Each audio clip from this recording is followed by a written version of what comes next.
नमस्कार दोस्तों, कैसे हैं आप सब। स्वागत है आपका एसएस रिएक्ट की एक और वीडियो में। आज हम जो वीडियो लेकर आए हैं वो है आरजे रौनक की पहलगाम कश्मीर में जो टेरर अटैक हुआ है उसी के ऊपर वीडियो है। पाकिस्तान से अब बदला लेने का समय आ चुका है, पाकिस्तान को नस्त नाबूद करना है, उसी के ऊपर वीडियो है। कृपया वीडियो को पूरा देखें, हमें सपोर्ट करें, वीडियो को लाइक करें, चैनल को सब्सक्राइब करें। चलिए देखते हैं वीडियो। दोस्तों, कश्मीर में इस्लामिक आतंकवादियों ने हैवानियत की सारी हदें पार कर दी। मंगलवार 22 अप्रैल की दोपहर कश्मीर के पहलगाम की बैसारन वैली में देश भर से आए टूरिस्ट जब अपनी फैमिली के साथ एंजॉय कर रहे थे, इन जिहादियों ने उन पर हमला कर दिया। लोगों को मारने से पहले उनके नाम पूछे गए, कपड़े उतार कर उनकी मजहबी पहचान चेक की गई और जब एक कंफर्म हो गया कि सामने वाला मुसलमान नहीं है तो फिर उन्हें भून दिया गया। जिस वक्त मैं ये वीडियो रिकॉर्ड कर रहा हूं तब तक 26 बेगुनाह टूरिस्ट अपनी जान गंवा चुके हैं। मरने वालों में महाराष्ट्र से लेकर गुजरात, कर्नाटक, ओडिशा, उत्तर प्रदेश, हर स्टेट का नागरिक है दोस्तों। मतलब आप चाहे किसी भी स्टेट के क्यों ना हो, कोई भी जबान क्यों ना बोलते हो, आप चाहे किसी भी पार्टी को सपोर्ट क्यों ना करते हो, आपकी कोई भी जाति क्यों ना हो, उन्हें इस बात से कोई फर्क नहीं पड़ता। मारने वालों के लिए आप सिर्फ हिंदू हो और एक बार फिर ये बात साबित होगी। मेरा पति साइड में था, एक इंसान आया, उसने उसको गोली मार दी। यहाँ पे उसने बोला कि ये शायद मुस्लिम नहीं है, उसने उसको गोली मार दी। कश्मीर से जो तस्वीरें आ रही हैं वो देखकर कलेजा फटा जा रहा है देश के हर एक नागरिक का। एक शख्स बीच मैदान में बेसुध पड़ा है, उसके बगल में उसकी बीवी बैठी है।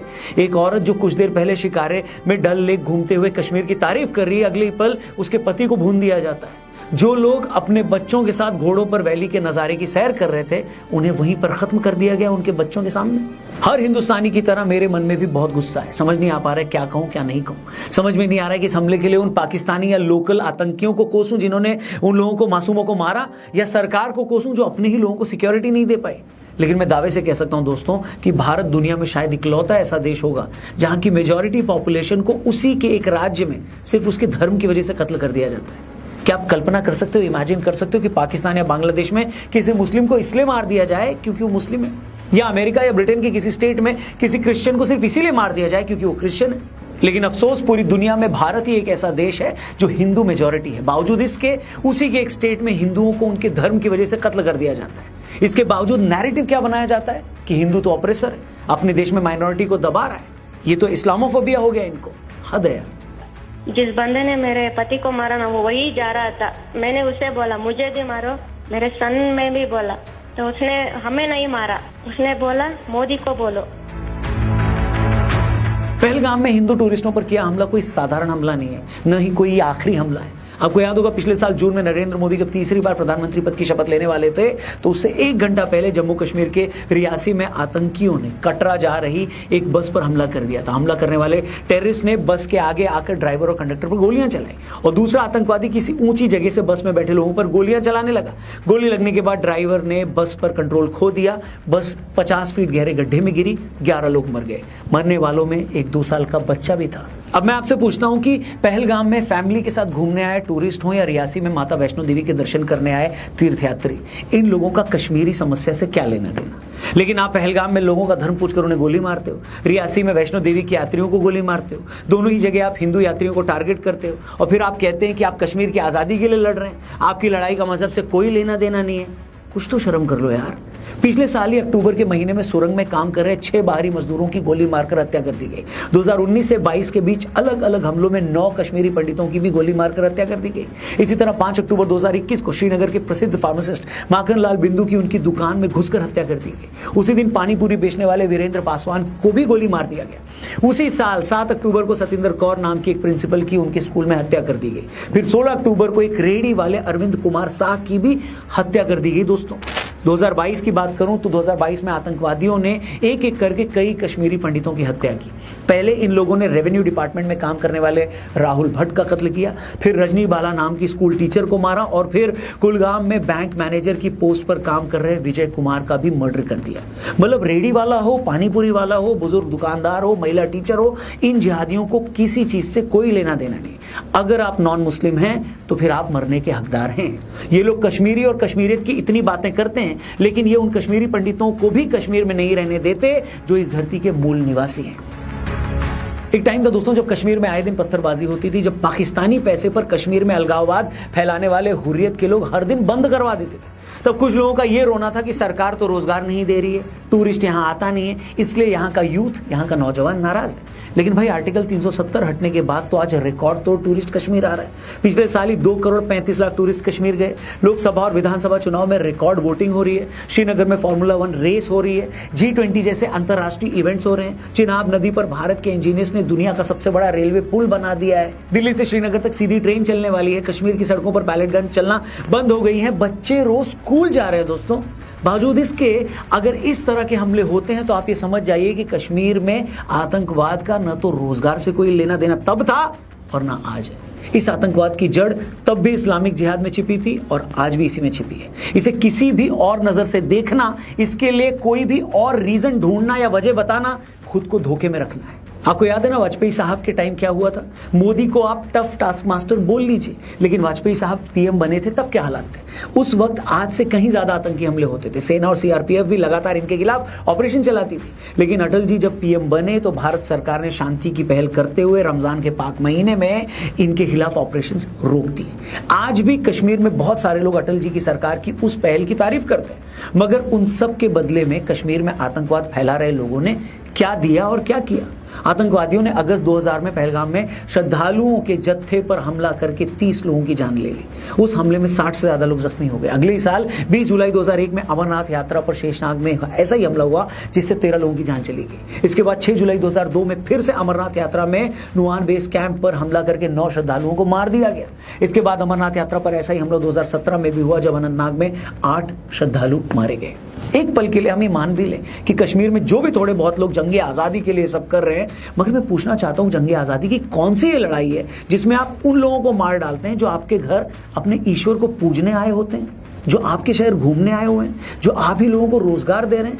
अरे भाई, बाहर से आया कोई भी शख्स हमारे यहाँ मेहमान माना जाता है। गरीब से गरीब आदमी खुद भूखा रह लेता है मगर वो अपने मेहमान की सेवा करना नहीं भूलता। मगर कश्मीर में तो आतंकवादी उन लोगों को मार डालते हैं जो उनके घर अपने ईश्वर की पूजा करने आ रहे हैं। हर युद्ध, हर लड़ाई, हर वॉर के कुछ रूल्स होते हैं, कुछ नियम होते हैं दोस्तों। फौजें भी आम नागरिकों पर हमला नहीं करती हैं, मगर ये आतंकवादी तो इतने बेशरम और नीच हैं कि ये लोग निहत्थे टूरिस्ट को भी नहीं छोड़ रहे हैं। ये लोग ये नहीं समझते कि निहत्थे लोगों पर गोली चलाकर उन्हें मार देना जिहाद नहीं है, नपुंसकता है। इसका इलाज तो कहीं ना कहीं पाकिस्तान को परमानेंट सबक सिखाने में ही है। आपको याद होगा कि पुलवामा अटैक के बाद भारत ने जब सर्जिकल स्ट्राइक की तो कैसे पाकिस्तान की अकल तब ठिकाने आ गई थी। उसे समझ में आ गया था कि वो भारत को न्यूक्लियर बम की और धमकी नहीं दे सकता। इसके बाद वो कुछ साल तक टिका भी रहा, लेकिन अब पाकिस्तान की खुद की हालत खराब हो रही है। बलूचिस्तान उसे संभल नहीं रहा। उनका देश हर दिन और गहरे गड्ढे में जा रहा है, और जब भी उनके देश की हालत खराब होने लगती है तो पाकिस्तानी फौज वहां की आवाम को कश्मीर का लॉलीपॉप पकड़ा देती है। अभी कुछ दिन पहले Pakistani army chief general Munir ने हिंदुओं को लेकर जहर उगला था। उन्होंने फिर से कश्मीर का झुनझुना बजाया था। तभी लोग समझ गए थे कि लगता है फिर से ताकत इनके हाथ से फिसल रही है। इसलिए इन्होंने कश्मीर में कांड करवा दिया है ताकि एक बार फिर भारत पाकिस्तान आमने सामने आ जाए, फिर वहां की आवाम को भारत का डर दिखाया जाए और पाकिस्तान पर अपनी पकड़ को और मजबूत किया जाए। लेकिन टाइम आ गया दोस्तों कि भारत भी अब पाकिस्तान को ये क्लियरली बता दे कि कश्मीर पाकिस्तानी आर्मी के सत्ता में बने रहने के लिए एक प्रयोगशाला नहीं बन सकती। मतलब जब तुम्हें अपनी आवाम को डराना हो तो कश्मीर में हालात खराब कर दो। इसलिए जरूरी है कि अब पाकिस्तान का परमानेंट इलाज किया जाए। इसे एक बार फिर से 71 जैसी शर्मनाक हार दी जाए, जिससे कि ये मुल्क इस लायक ही ना रहे कि कश्मीर की तरफ देख भी पाए। भारत को इन 26 लोगों की शहादत को यूं ही वेस्ट जाने नहीं देना चाहिए। भारत को डिप्लोमेटिकली पाकिस्तान को चारों तरफ से घेरना होगा।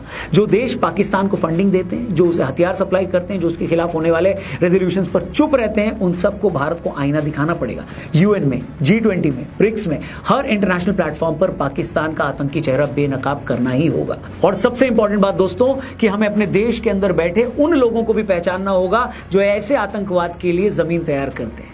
वो जो कश्मीर के आतंकवाद को आजादी की लड़ाई कहते हैं, वो जो आतंकियों की मौत पर जुलूस निकालते हैं, वो जो पत्थरबाजों को मासूम बताते हैं, ऐसे लोगों से अब कोई भी नरमी नहीं होनी चाहिए। ये लोग जहर बोते हैं और फिर मासूमों की लाशें गिरती हैं। हमें यह भी समझना होगा कि आतंकवाद से लड़ाई सिर्फ फौज की लड़ाई नहीं होती है, यह हर हिंदुस्तानी की लड़ाई है। जब तक देश के हर नागरिक को इस बात का एहसास नहीं होगा, तब तक कोई भी सरकार, कोई भी सेना, कोई भी सर्जिकल स्ट्राइक आतंकवाद का जड़ से खात्मा नहीं कर सकती। ये लड़ाई एक विचारधारा से है जो इंसान की जान को मजहब के तराजू में तौलती है, जो ये मानती है कि अगर सामने वाला मेरे धर्म का नहीं है तो उसकी जान की कोई कीमत नहीं है। इस आइडियोलॉजी से निपटने के लिए न सिर्फ बंदूकें चाहिए बल्कि एक जागा हुआ समाज भी चाहिए। यही टाइम है कि पीओके की प्रॉब्लम का परमानेंट इलाज कर ही दिया जाए। वैसे भी कुछ दिन पहले जयशंकर साहब ने कहा था कि कश्मीर समस्या में बस एक ही चीज होना बाकी है और वो है पीओके का भारत में मिलना। मेरी सरकार से हर हिंदुस्तानी की तरह यही गुजारिश है कि इस बार इस इस्लामिक आतंकवाद का परमानेंट इलाज कर दिया जाए, क्योंकि किसी भी देश के लिए इससे ज्यादा शर्म की बात कुछ और हो ही नहीं सकती कि अगर उसी के नागरिक अपने ही देश में आजादी से घूम न पाए।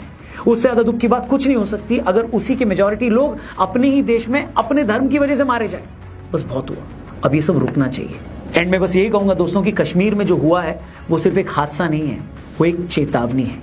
एक बार फिर पूरे देश को यह बता दिया गया है कि जिहादियों के लिए कोई भी हिंदू, कोई भी गैर मुस्लिम सिर्फ एक टारगेट है। अब हमें यह तय करना है कि हम कब तक इस चेतावनी को इग्नोर करते रहेंगे। जय हिंद। क्या हुआ है इसके ऊपर भाई कह लूँ सीरियस नोट के भाई अल्फाज जो है वो मुकम्मल वो खला जो है वो पूरा नहीं कर सकते, वो जानों की कीमत जो है वो अदा नहीं कर सकते।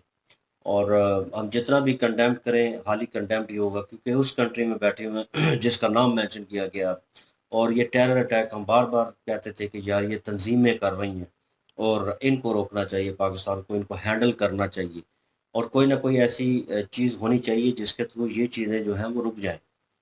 हम तो जब भी कश्मीर का मसला आता तो हम अपने इस कश्मीर को डिस्कस कर रहे होते थे कि ये जो कश्मीर वाला हिस्सा है, अगर अवाम जहाँ पे जाना चाहती है इनको उनके फूक दिए जाएं और ये सब कुछ किया जाए। ये वाक़या जो है जब हुआ, वीडियो लेट इसलिए लेके आए, कहीं दूर थे बहुत और हमें पता लगा और सीरियसली एक बार शॉक लगता है कि यार अगेन फिर वही हरकत और फिर वही चीज़।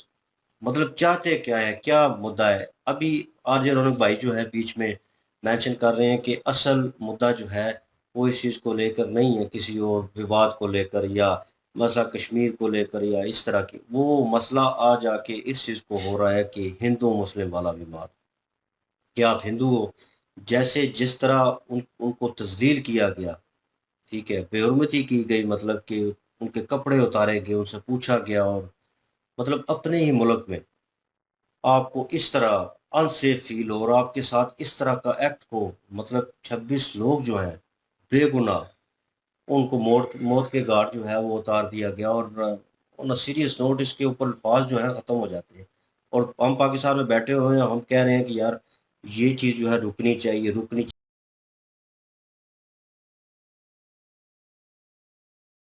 चूक हुई है, बहुत बड़ी चूक हुई, इंटेलिजेंस नो डाउट, लेकिन आप आइडेंटिफाई करो। आप देखो, अब पता तो लग जाएगा कि उसके नहीं आ सकते, पता तो सब कुछ आ जाएगा कि कहाँ पर इनको पनाह मिली थी, किसने पनाह दी थी, कहाँ से आए थे, क्या था, हर एक चीज इन्वॉल्वमेंट किसका था, पाकिस्तान से किस किस तरीके से था। मैं बता रहा हूँ इलाज तो होगा, लेकिन इलाज अब की बार ऐसा होना चाहिए इनकी बैठे बैठे ना उसकी आर्मी चीफ जिसने उस माइक से भाषण दिया था, माइक पढ़ने से पहले 10 बार ये सोचे कि मेरे पे नहीं, मेरे पे आसपास से तो कुछ नहीं हो जाएगा।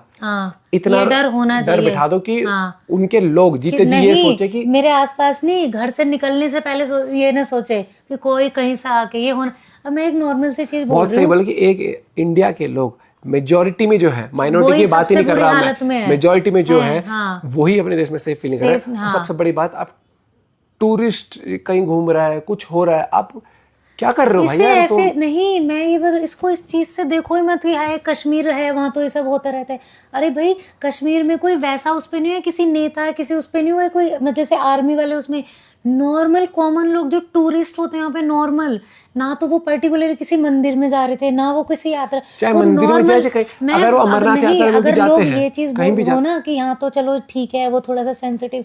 अरे भाई कल कश्मीर था, आज कुछ भी हो सकता है, हिमाचल हो सकता है, उत्तराखंड हो सकता है, राजस्थान, वो कुछ भी हो सकता है। निकलता तो उसी टाइम उसको फायर करते थे, या अगर वो नाम नहीं बता रहा या आइडेंटिटी को छुपा रहा है उसके कपड़े उतार के तो देखते थे तो फिर उसको फायर कर देते थे। इवन एक फीमेल कह रही थी कि आपने मेरे पति को मारा तो आप फिर मुझे भी मार दें। जाहिर बात है वो भी बेचारी सत्य में चली गई। लेकिन इसको ना मैं थोड़ा और वाइडर करना चाहूंगा कि देखिए इस्लामिक जिहाद मेरे हिसाब से हम इसको इस तरह भी ले सकते हैं कि देखें जैसे इंडिया में इंडियन मतलब हिंदू मेजोरिटी में है तो वो विक्टिम है, इसी तरह पाकिस्तान में मुस्लिम मेजोरिटी में तो वो भी विक्टिम है। अभी आप देखें कि जो ट्रेन हाईजैक हुई थी बलूचिस्तान में, उसमें कितने लोग मारे गए थे। या आप जो स्कूल में अटैक हुआ था, जी, मतलब वो तो APS स्कूल था, काफी जो बच्चे मतलब थे मासूम, हाँ, वो तो मतलब 150-200 से ऊपर मतलब बच्चा धर्म मारा का गया नहीं था। तो उस ताल्लुक टाइम ना वो इससे। मोस्टली तो वो सारे मुस्लिम थे, बिल्कुल। तो जिन्होंने उनको मारा, जो टेररिज्म कर फैला रहे हैं, हाँ तो जी। उनकी नजर में हिंदू होना या मुस्लिम होना बिल्कुल। उनका ये फोकस नहीं है, नहीं। उनका फोकस